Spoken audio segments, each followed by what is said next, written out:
Kita lanjut ya. 2 malam ya? Ya. 2 malam ya. 2 malam. Sudah jalan. Macam mana itu saya mata? Jadi bagaimana sudah aman? Hah? Aman, sudah baik ya? Alhamdulillah. Coba ke dokter kemarin diurus juga. Sakit? Sakit apa? Demam anak-anak kan. Kemarin itu kita sampai di apa sih kemarin? Ya, masih tak selanjutnya update mulai.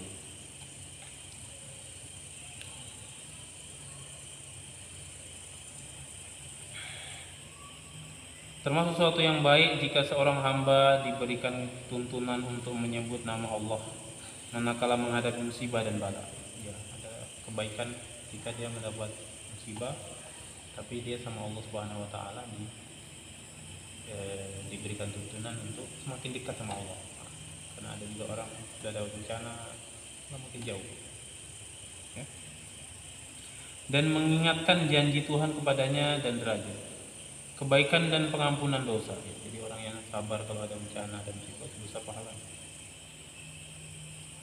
Demikian itu lebih bermanfaat bagi kaum muslimin dan dekat kepada pemahaman mereka sebab memandang kepada ilmu azali tadi yang kemarin ya, azali, penetapan Allah pada zaman azali, takdir dan ketentuan yang telah ditetapkan dalam ilmu Allah Subhanahu wa taala yang hakiki, yang azali, menghendaki kepandaian dan pengetahuan yang mendalam dan tidak setiap orang bisa mencapainya. Jadi perlu pemahaman yang khusus untuk itu. Artinya kalau kita kadang betul-betul tidak bisa, saya dia tidak bisa, saya mau saya ini tidak bisa, itu seperti kembali ke apa yang disampaikan oleh Sayyidina Ali bin Abi Thalib bahwa takdir itu sangat dalam, lautan yang sangat dalam, kita tidak tahu. Lain halnya dengan janji baik dan ancaman tentang hari akhirat ya. Lain pula dengan Allah katakan dalam Al-Quran bahwa kamu buat begini Allah kasih pahala besar, kamu buat begini azabnya besar, itu kan sudah jelas. Hal ini bisa dipahami oleh segenap lapisan manusia. Karena itu mengingatkan tentang janji baik dan ancaman itu sangat berguna bagi manusia ketika dia menghadapi bala dan ketika melakukan ketaatan dan maksiat. Karena itu pula kita dapati Al-Quranul Karim dan Sunnah Rasulullah SAW dipenuhi dengan ingatan janji-janji baik dan ancaman yang akan mencemaskan, juga nasihat-nasihat dan larangan-larangan. Sebenarnya bukan hanya itu, kita ini apa ya, kurangnya edukasi, bahasa kita edukasi, pemahaman masyarakat tentang hukum Islam ini, sebab akibat, jangankan itu, terlalu hukum negara ini sendiri kita tidak tahu. Kita warga negara tidak tahu hukum kita. Nanti sudah kena kasus baru dia tahu pasal ini hukuman penjara sekian tahun baru. Iya. Padahal dia warga negara Indonesia. Kalau saya tadi, kalau tadi saya pemerintah, saya buat itu di Facebook, saya hambur pasal ini tentang ini, umpamanya contoh tentang pencurian pasal ini hukumnya penjara sekian tahun, itu dibuat papang di baliho caleg tuh cabut tuh baliho itu tulis gitu. Jadi setiap orang yang ngomong, untuk mencuri ini hukumannya penjara sekian tahun. Ini untuk negara ya. Nah termasuk kita ini juga seharusnya kita harus ada menyampaikan kepada masyarakat. Ya kita lewat ini sudah ada membahas, tapi kurang efektif. Saya tidak bilang kurang efektif, maksudnya masih kurang gitu. Karena masyarakatnya tidak semuanya datang ke masjid. Nah makanya kita ada menyampaikan apa yang bisa kita sampaikan untuk masalah hukum, ini boleh, tidak boleh, ini haram, ini dosa, yang ini ya bagaimana caranya lah. Ya masalahnya sih ya kita. Lanjut ya. Renungkanlah dan pahamilah uraian itu, semoga Allah Subhanahu wa taala memimpin kita di jalan yang benar. Amin. Bertakwalah kepada Allah, sesungguhnya Allah mencintai orang-orang yang bertakwa kepadanya. Tiada daya dan upaya melainkan dari hadirat Allah yang maha tinggi lagi maha besar. Lanjut ke ilmu ya, sedikit kita tambahkan. Menuntut ilmu adalah kewajiban setiap orang. Bahasa di sini fardhu ain. Karena menuntut ilmu itu banyak. Ini juga Oh. Ngomong aja sih. Ini juga sih banyak orang yang nggak paham bahwa menuntut ilmu itu bukan untuk cari ilmu. Kok bisa Sob? Iya. Menuntut ilmu itu bukan cari ilmu, tapi keperluan kita kepada Allah. Bukan aku supaya dapat ijazah supaya itu, bukan itu. Kita mencari ilmu ini untuk kita bisa taat sama Allah. Bagaimana dia mau sholat duha kalau dia tidak tahu caranya, tidak tahu doanya, tidak tahu waktunya. Nanti sholat duha dia jam 2 malam, ya kan? Sholat tahajud dia jam 8 pagi, kan tidak tahu. Maka ilmu inilah yang menentukan dia.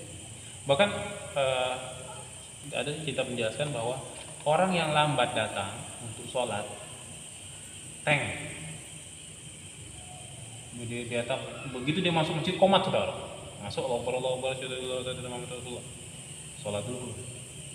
Langsung sholat dulu kan? Ya, tidak mungkin dia sholat sunnah dulu kan? Masuk komat. Selesai dia sholat duhur tadi, boleh dia sholat sunnah sebelum duhur, selagi masih ada waktu di duhur. Kita kan banyak orang tidak tahu, sudah aku tadi lambat, tidak sempat aku sholat sunnah. Iya, tetap dia habis sholat duhur tadi, ba'da duhur dia kerjakan atau dia mau setelah duhur dia kerjakan, boleh. Niatnya sama dia. Sama niatnya. Dia waktunya kapan sholat sunnah itu dia selagi waktu itu masih ada. Maksudnya bukan waktu 24 jam. Selagi waktu duhur masih ada atau selagi waktu asar masih ada.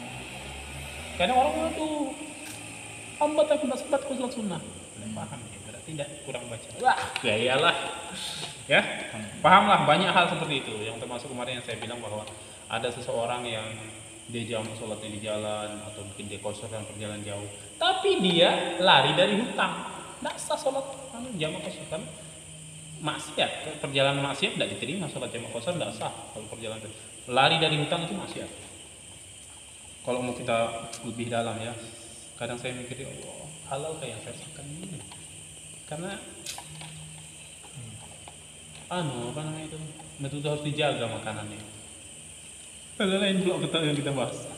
Ketahuilah semoga Allah Subhanahu wa taala mengaruniakan kepada kita sifat-sifat keyakinan dan memimpin kita ke jalan orang-orang yang bertakwa, bahwa melengkapi diri dengan ilmu pengetahuan adalah fardu ain.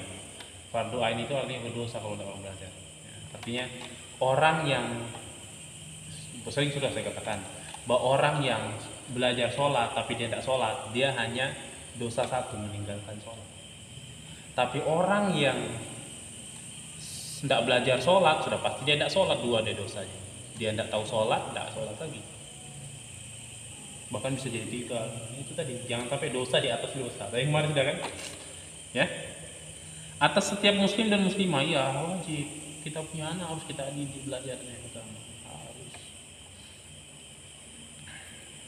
Untuk tidak ada alasan untuk tidak belajar ya, atau mengabaikannya. Adapun ilmu pengetahuan yang kami maksud adalah ilmu yang tanpanya tidak akan sah iman dan Islam kita ya.